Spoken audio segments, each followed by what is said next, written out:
Good morning, everyone. Okay, so let me see if I can focus this time on this very specific thing right here. Just really focus on this. This is going to give us, so I want to power my negative energy oscillator. This is my second one here, right? Because I have one over here, and that one's being used. That one's working on that battery right there. It's doing very well. And this one's going to work on this battery. We're going to go with the big battery today. We're moving up. The experiments are progressing along very well. Let's see what our output voltage is. 12 volts at 1 amp. 12 volts at 1 amp. If I double the voltage, I'll have half the amperage, right? That's just the way it works. If I double the voltage, I'll have half the amps. Well, this wants to see half an amp. But it says 1 to 15 volts. But then down here it says 1 to 48 volts batteries, or higher depending on the input. That makes me think I can go higher on the input, but not on the current. But if I double the voltage on this, my current will be less. It'll be right within spec, right with where it needs to be. But I'll be putting in 24 volts though. But this doesn't say what the limit is. It's just saying at 1 to 5 volts, I can charge this, or higher. Now I'm talking about implied information now, not just what spoon fed me, right? We're talking about this a lot, spoon fed, right? We're all spoon fed. School spoon feeds us. But sometimes we have teachers that let us know they're doing it, and they say stop, and they say I won't spoon feed you. You're going to learn on your own. Isn't that wonderful? Thank goodness for teachers like this. Pasadena, California, and I'm sure many places around the world. So here we have, and that's just one place. I've had teachers my whole life teach me this in many different places.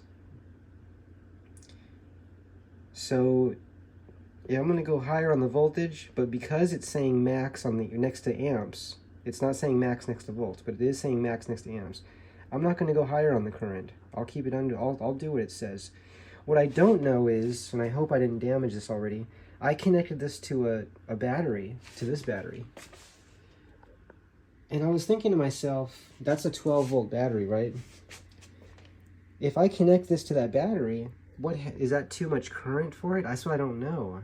I don't know that. Because I know that battery contains more than half an amp of current. That's maybe a question I might have to call Rick Friedrich and ask him. Or ask someone else that's experimenting with this, what their thoughts are on that.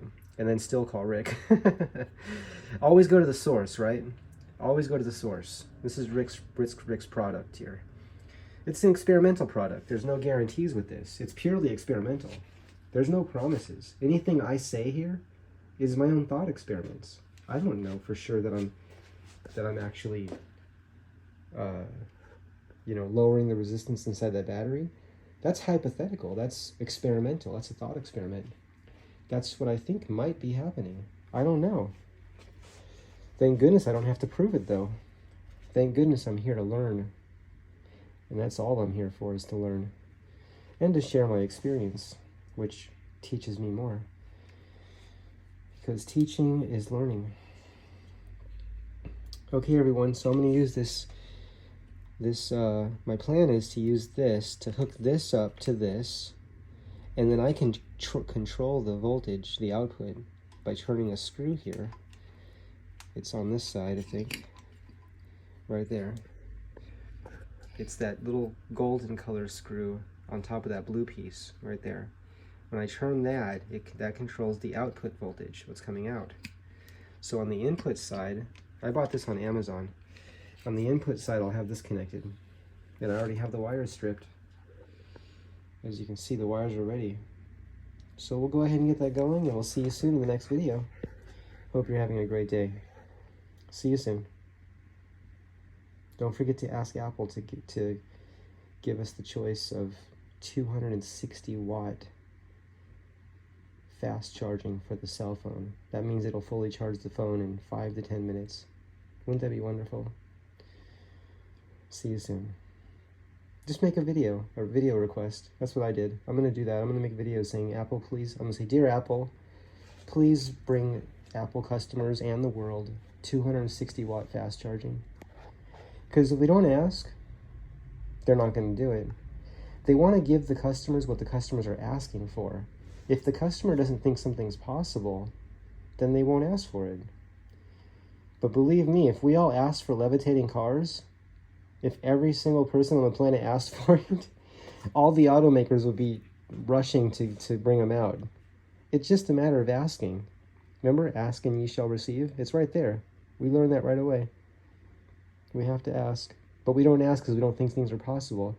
But the greatest minds in the world have told us, in our universe that we live in, right here in this space, anything is not only possible, it's inevitable.